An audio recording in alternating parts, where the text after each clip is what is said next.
अनन्या, इथे तर कोणीच दिसत नाही आम्हाला. मग नसेल कोणीच. आई तशी म्हणाली ना मगाशी की हाच झाला असेल मला. हे बघ, आपण जितकं घाबरत राहिलो ना, समोरची व्यक्ती तेवढंच घाबरवते आपल्याला. म्हणून एकदाची काय ती मनातली भीती काढून टाकायची. आता तरी तुझ्या मनातली भीती कमी झाली आहे का? हो नक्की ना? हो. गुड. चल मग आपण ना इथून जाऊयात आता. चल ना, चल चल चल.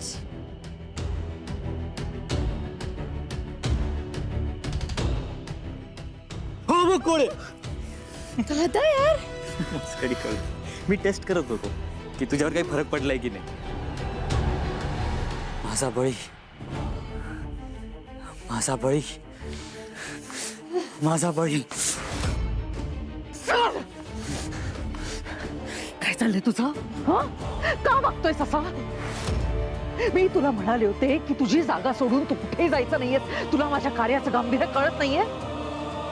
आता आता त्या दोघांनी जर का तुला पाहिलं असतं तर माझी आतापर्यंतची सगळी मेहनत, सगळं प्लॅनिंग वाया गेलं असतं. पैशासाठी म्हणून तू बाहेर आला होतास, काहीतरी घडलं होतं, पण आता काय आलास बाहेर? स्त्री, आता जी आली होती ती स्त्री हवी मला माझ्या बळीसाठी. मला वचन दे, तू मला ती स्त्री देशील. मी तुला म्हटलं होतं की मी तुला बळीसाठी एक स्त्री देईन. स्त्री नाही, मला तीच स्त्री हवी आहे, नाहीतर मी कार्य करणार नाही. काल काय? मला वचन दे. अनन्याचा बळी कसा देऊ? असो असो, आज आज काम होईलच. त्यानंतर याचं कोण ऐकतंय? वचन देऊन टाकते, नंतर काय करायचंय ते बघता येईल. पण मला खात्री आहे की आज मीरा आणि अथर्व माझं स्वप्न पूर्ण करणारच. कदाचित पूर्ण झालंही असेल.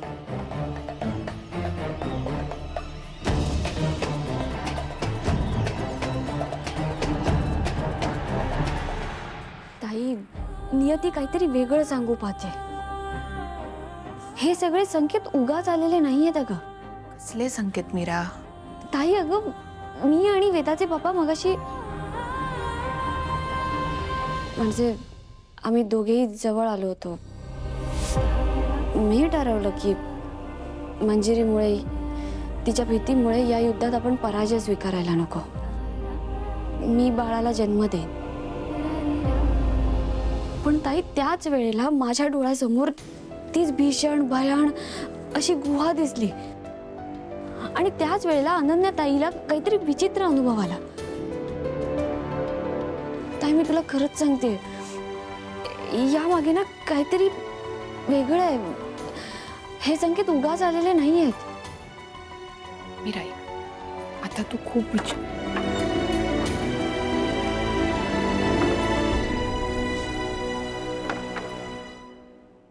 बरं ठरवालेत. मी जाते आता. तू काळजी करू नकोस, आपण बोलूया नंतर.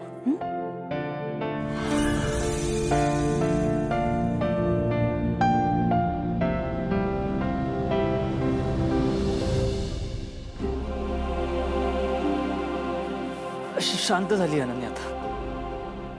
गेलो होतो मी तिथे, काहीच नव्हतं, कोणीच नव्हतं. हा, पण तिच्या बोलण्यावरून मला हसू येत होतं जरा. ती सारखं एकच म्हणत होती की तिने माझ्यासारखं कोणीतरी तिकडे बघितलंय. माझ्यासारखं.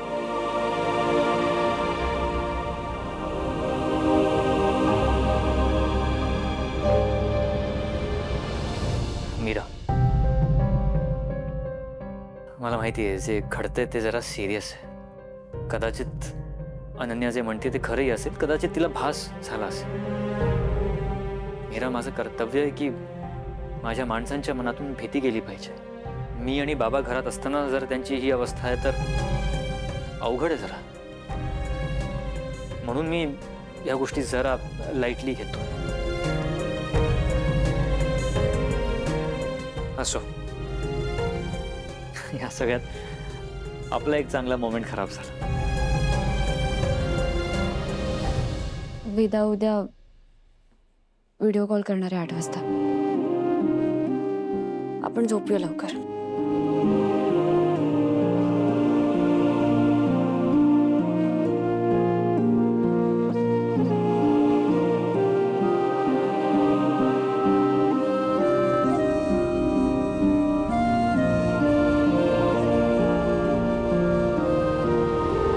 अननॅचरल आहे की नाही? आहे की नाही? अरे मी सांगतोय तुम्हाला, या घरात ना खरंच काहीतरी अननॅचरल गोष्टी घडतायत. माझी तर म्हणजे भीतीने वाट लागली आहे पार. मी सांगतोय, ऐक. आणि ती अनन्या काय म्हणाली ऐकलंस ना? तिने बाहेर कुणाला तरी पाहिलं जो अथर्व सारखा दिसत होता. म्हणजे त्या अथर्वकडे काहीतरी जादू आहे. एकाच वेळी बाहेर आणि आतही. मॉम, अगं शांत काय बसतेस? काहीतरी लफडं आहे. कळलं? लफडं आहे, असं शांत बसून चालणार नाही. काहीतरी विचार करावा लागेल आपल्याला. आता पैशाचं घे ना. अथर्वने पैशाचा विषय काढला का? नाही काढला. How is this possible? हा, आणि अथर्व सहज असा विषय सोडून देणार तर नाहीये. तू बाहेर आहे आता? नाही, तुम्ही दोघांनी माझा विश्वासघात केलाय. आता या बाबतीत मी तुमच्यावर विश्वास ठेवू शकत नाही. कळलं? बास, ही तुमची फालतूची बडबड बंद करा आणि बाहेर जा. अगं बायको, थोडा विचार कर ना. ऍक्च्युली तू विचार कर. आणि मॉम यार, खमोन, तुझ्याशी का खोटं बोलू? आम्ही खरं सांगतोय तुला. बाहेर जा. तिच्याकडे बघू नको. बाहेर जा.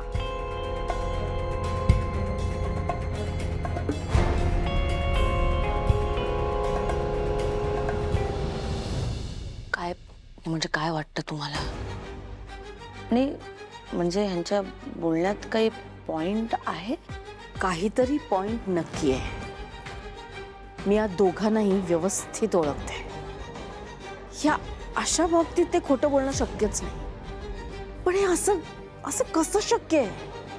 म्हणजे याच्यावर विश्वास ठेवू शकत नाही. कसं शक्य आहे?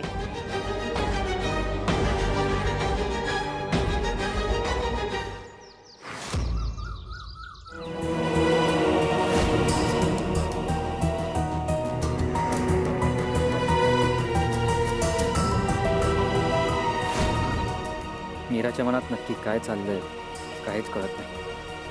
जेव्हा वाटतं सगळं नॉर्मल आहे, तेव्हाच अचानक मीरा असं तुटक वागायला लागते.